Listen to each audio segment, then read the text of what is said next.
Baik, para siswa yang terkasih dalam Kristus dan mengasihi Kristus, salam jumpa kembali dengan Pak Guru Yosep dalam pembelajaran pendidikan agama Katolik dan budi pekerti pada kelas 10 dengan tema bersikap kritis terhadap ideologi dan gaya hidup yang berkembang dewasa ini.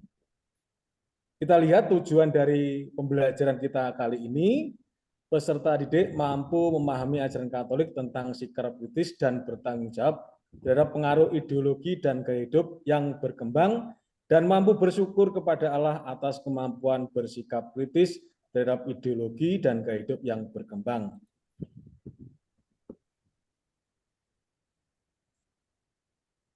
Maka sebelum kita melanjutkan pelajaran, kita awali dengan doa pembuka. Kita bersama-sama membuat tanda kemenangan Kristus dalam nama Bapa dan Putra dan Roh Kudus. Amin. Amin.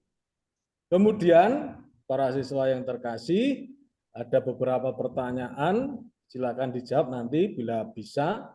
Bagaimana pendapatmu tentang media massa saat ini?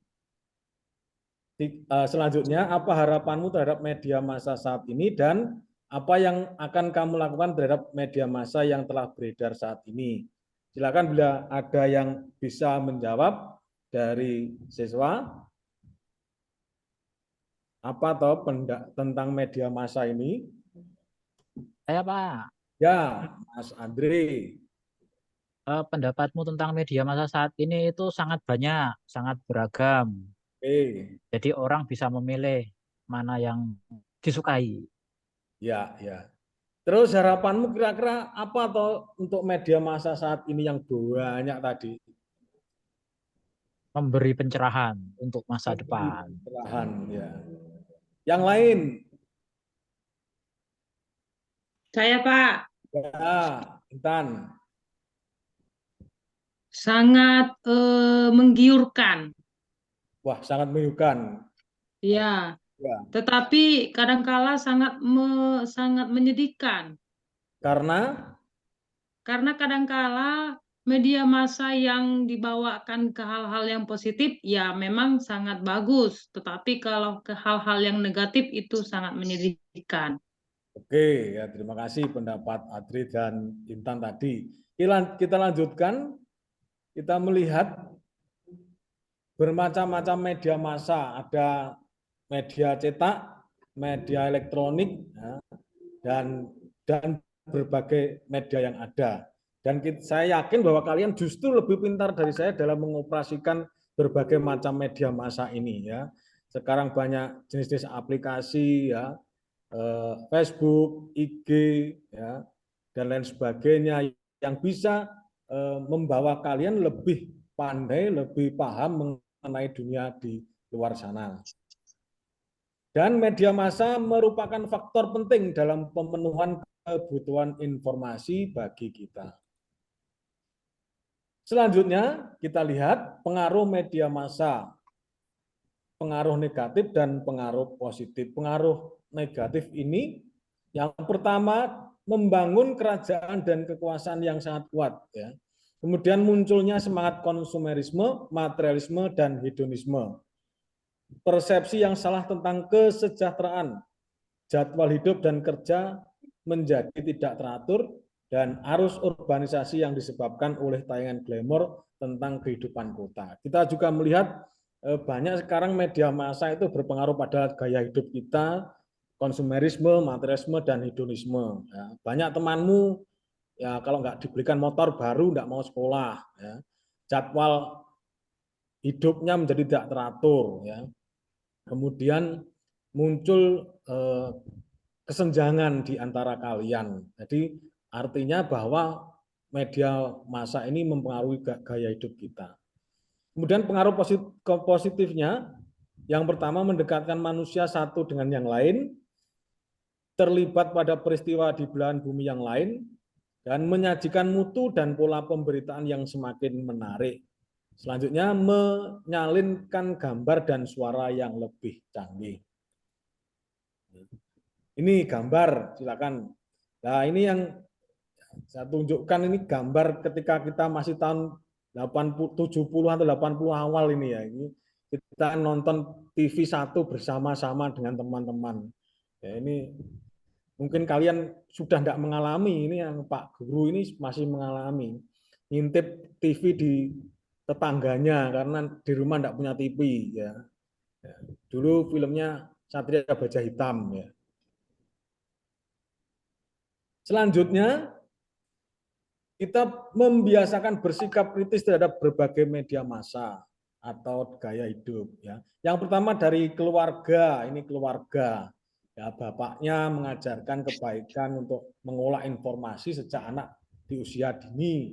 Yang kedua, ibunya juga mendampingi dalam peran keluarga itu bagaimana bersikap kritis terhadap media atau ideologi yang berkembang dewasa ini. Kemudian selanjutnya, tanggung jawab dari sekolah itu juga membiasakan anak-anaknya untuk lebih selektif dalam membangun sikap kritis ini.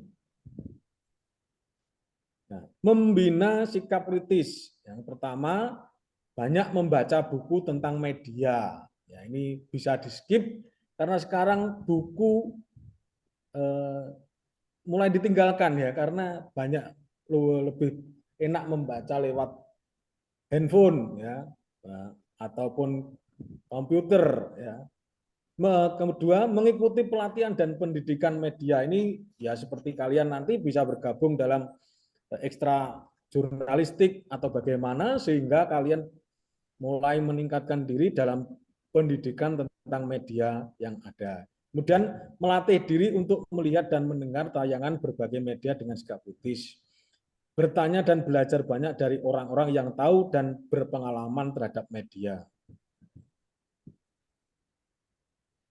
Selanjutnya tentang ideologi, aliran dan tren yang sedang berkembang. Ya, sambil lalu kalian lihat gambar-gambar amati ya.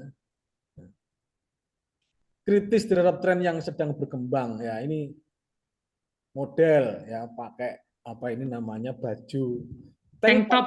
Ya, tank top ya, tank top.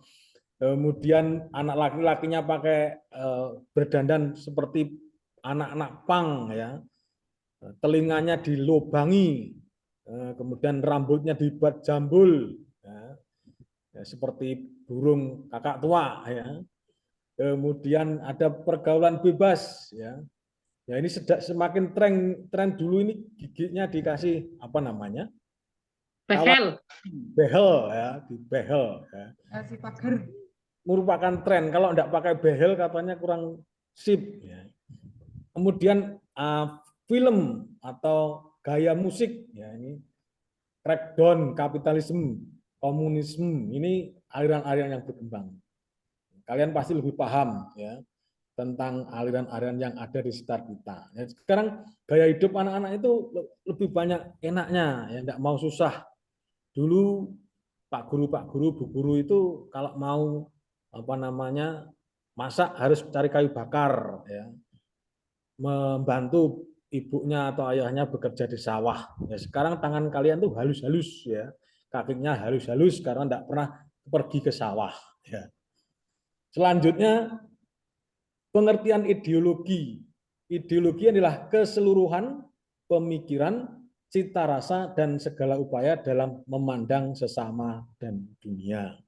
Ya, jadi cara pandang ini yang membuat kita nanti dapat terpengaruh tentang ideologi yang kita pilih dalam masa depan. Maka kita perlu belajar dan bersikap kritis tentang ideologi ini.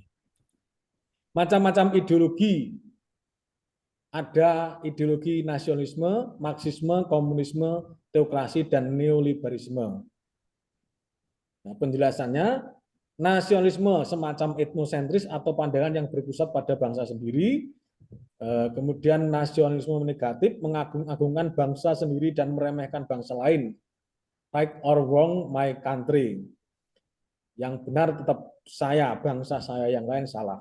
Kemudian nasionalisme positif, nasionalisme yang mempertahankan kemerdekaan dan kedaulatan bangsa sekaligus menghormati kemerdekaan bangsa lain. Ya, ini yang kita anut dalam nasionalisme bangsa Indonesia. Selanjutnya, ideologi Marxisme atau dijabarkan kumpulan ajaran yang menjadi dasar sosialisme dan komunisme. Komunisme, sistem masyarakat di mana sarana dan prasarana produksi dilakukan berdasarkan azas memperoleh hasil sesuai dengan kebutuhan. Selanjutnya, teokrasi, paham yang menghendaki agama menguasai masyarakat politik. Dan yang keempat, neoliberalisme, paham yang berkembang dalam hubungannya dengan globalisasi dan pasar bebas yang akan dikuasai oleh mereka yang kuat secara ekonomi dan politik. Maka dari itu, anak-anak, kira-kira ada yang mau berpendapat tentang paham-paham tersebut, atau kalian mengetahui apa atau paham yang baru saja saya jelaskan ini? Ada nasionalisme, marxisme, komunisme, teokrasi, neoliberalisme. Korea Utara, Pak. Ya, Komunisme di Korea Utara. ya seperti di Korea Utara. Ya.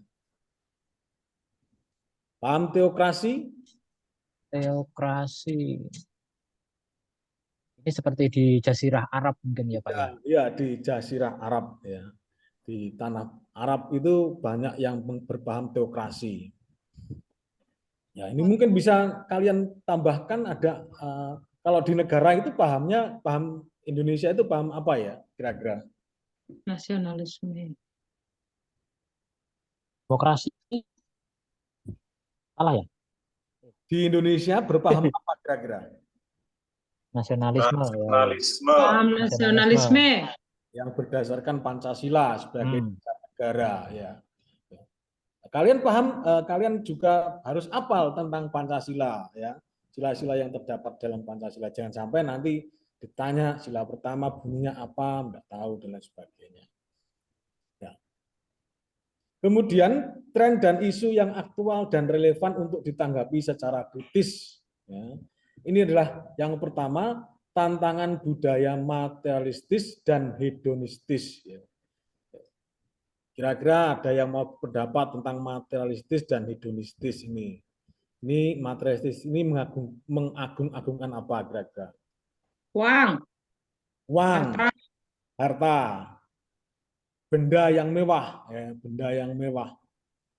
Sedangkan hedon, gaya hidup hedon itu apa?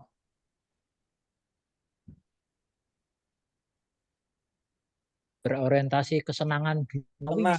Mengagungkan kesenangan. Kita senang kalau dapat rezeki banyak, dikasih uang saku yang banyak. Kemudian ada individualisme. Sebagai makhluk sosial, kita justru beralih kepada individualisme. Pernahkah kalian untuk bertindak individu dalam hidup bermasyarakat? Apa? Pernah. Nah. Ya, memikirkan diri sendiri. Memikirkan diri sendiri ya. Ego. Egosentris ya. Ya sekarang itu banyak anak-anak yang malah menjauhi jika tetangganya itu punya hajat ya. Mereka malah justru pamit pergi ke mall ya, nggak mau membantu yang punya hajat di tetangganya. Kemudian pluralisme ya, pluralisme keberagaman ya. Ini sungguh-sungguh terjadi di sekitar kita. Kemudian tantangan fundamentalisme. Fundamentalisme lebih mirip kepada fanatisme sempit ya, fanatisme sempit. Sekitar kita sekarang banyak isu-isu fundamentalisme ya. Yang terakhir kita lihat bahwa paham-paham agama menjadi isu fundamentalisme. Selanjutnya isu gender, kemudian isu demokrasi, otonomi dan hak asasi. Isu gender ini bagaimana anak-anak? Kita melihat, kalian melihat. Masih dominan kaum laki-laki. Perempuan, Pak. Ya, kaum laki-laki diagung-agungkan dalam kehidupan keluarga, ya. Sedangkan kaum perempuan justru tidak dipunyai hak. Kemudian isu demokrasi ini biasanya menjelang pemilu seperti saat ini, ya, bakal calon presiden ini justru mencari suara yang banyak. Kemudian otonomi, kita melihat bahwa negara kepulauan Indonesia terdapat banyak sekali pulau, mereka seolah-olah ingin mempunyai otonomi sendiri dengan memecahkan diri dari Negara Kesatuan Republik Indonesia. Kemudian hak asasi. Hak asasi ini berkaitan dengan hak hidup layak orang banyak, tetapi seringkali banyak-banyak penyelewengan yang terjadi. Yang terakhir ada isu lingkungan hidup. Lihatlah di sekitar kalian bagaimana lingkungan hidup ini menjadi isu yang konkret. Gaya hidup kalian membuang sampah, mengolah sampah, atau membersihkan lingkungan itu bagaimana? Di rumah, justru kalau di sekolah atau di rumah, kalian mau membuang sampah pada tempatnya atau tidak? Atau di rumah kalian malas-malasan, ya, cuci baju tidak mau, cuci piring bekas makan sendiri tidak mau. Ini contoh-contoh praksis kehidupan yang konkret kalian lakukan. Ya. Jangan sampai justru sebaliknya, kalian merusak lingkungan dengan membuang sampah sembarangan, ya. Nah, kemudian di sekolah tidak berperilaku positif dengan membersihkan apa yang terjadi, seperti sering dilihat di kelas-kelas itu banyak coretan-coretan di meja dan bangku. Maka setelah kita melihat banyaknya ideologi media massa dan gaya hidup ini, kita akan melihat dalam terang kitab suci. Ya, kita melihat dari Matius 4 ayat 1 sampai dengan 11. Di situ ada pencobaan di padang gurun berikutnya. Sesudah Yesus berpuasa selama 40 hari di padang gurun, secara fisik Yesus lemah. Kondisi lemah tersebut dimanfaatkan oleh iblis untuk mencoba Yesus. Ia mencoba Yesus dengan menawarkan hal-hal yang menggiurkan. Pertama, Yesus digoda untuk menyalahgunakan kedudukannya sebagai anak Allah dengan membuat keajaiban, dengan membuktikan dirinya sebagai anak Allah. Kemudian, samping itu dalam godaan yang pertama, Yesus digoda untuk lebih mementingkan harta, mencari jalan pintas dan kenikmatan hidup. Kedua, Yesus digoda dalam hal iman, membuat keajaiban dan ketenaran. Ketiga, Yesus digoda untuk berkuasa, untuk menguasai dunia menurut kehendak iblis, yang menghalalkan segala cara untuk mempertahankan kuasanya. Dari situ, godaan-godaan iblis bertujuan agar Yesus menggagalkan pilihan, opsi, dan mewartakan kerajaan, dan supaya Yesus menyibukkan diri dengan jaminan sosial, ekonomi, kekuasaan, dan kesenangan. Tetapi Yesus menolaknya bukan karena hal-hal itu jelek, tetapi karena ada hal yang lebih pokok, yaitu kerajaan Allah. Ya. Kira-kira hal apa yang menarik dalam pencobaan di padang gurun ini? Akan berkomentar, anak-anak.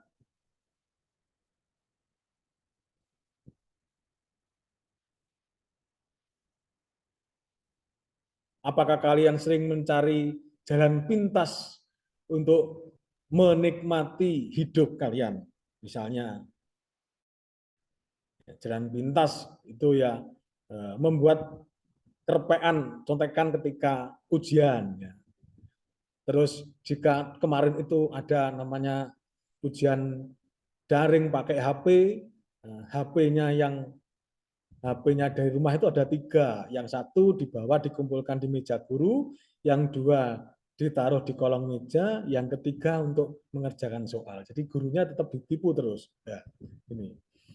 Maka kenikmatan jalan pintas itu yang menggoda kalian. Kemudian Yesus digoda dalam hal iman. Ya. Usia kalian ini sering goda untuk berpindah keyakinan, ya, dengan tawaran-tawaran. Kamu ikut saya, kamu akan kujadikan ini, kamu, ya, apalagi yang putri-putri ini, ya, sering tergoda, ya, yang cewek-cewek itu digoda. Maka dari itu, setelah kita melihat hal-hal yang baik ini, kita lebih pokok kepada pewartaan kerajaan Allah, melihat secara positif segala ideologi dan gaya hidup yang berkembang di masa ini. Maka untuk tugas selanjutnya, untuk mempercepat waktu, tugas kalian adalah membuat poster dengan tema semangat dalam menjalani hidup dewasa ini, kemudian kalian share di aplikasi YouTube, singkat saja. Demikian anak-anak yang terkasih, mungkin ada yang bertanya.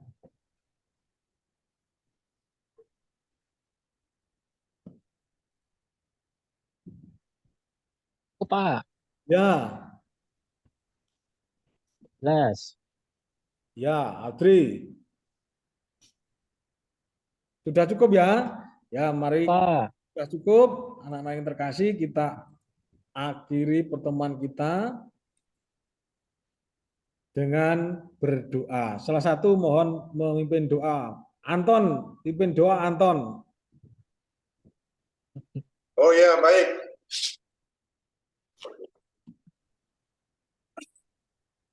Baik, kita akhiri belajar kita dengan berdoa. Dalam nama Bapa dan Putra dan Roh Kudus. Amin. Bapa di surga, terima kasih pada kesempatan ini kami sudah belajar tentang bersikap kritis. Semoga dengan kami mempelajari materi ini, kami dapat menerapkan dalam kehidupan kami agar kami tidak tertipu daya dan selanjutnya kami dapat menerapkan apa yang telah kami dapat ini dalam kehidupan kami. Kemudian kepada Bapa dan Putra dan Roh Kudus, seperti pada permulaan sekarang selalu sepanjang segala abad. Amin. Terima Dalam kasih. nama Bapa dan Putra dan Roh Kudus. Amin. Terima kasih Tuhan Yesus memberkati berkah dalam. Terima kasih. Silakan Bu Meristi. Baik, terima kasih. Secara keseluruhan saya melihat mengobservasi penampilannya Pak Yosep semua baik. Kalau dari segi keterampilan membuka pelajaran, keterampilan menarik perhatian dan motivasi siswa, sebagai guru saya lihat semua baik. Kalau ada pun kekurangan sana sini itu lumrah karena kita sebagai manusia. Nah, dari segi kekurangan itu kita bisa memperbaikinya. Dari secara keseluruhan saya melihat Pak Yosep sudah melakukan micro teaching dengan baik. Terima kasih. Ya. Terima kasih Bu Meristi. Monggo dilanjutkan. Sama-sama Bapak.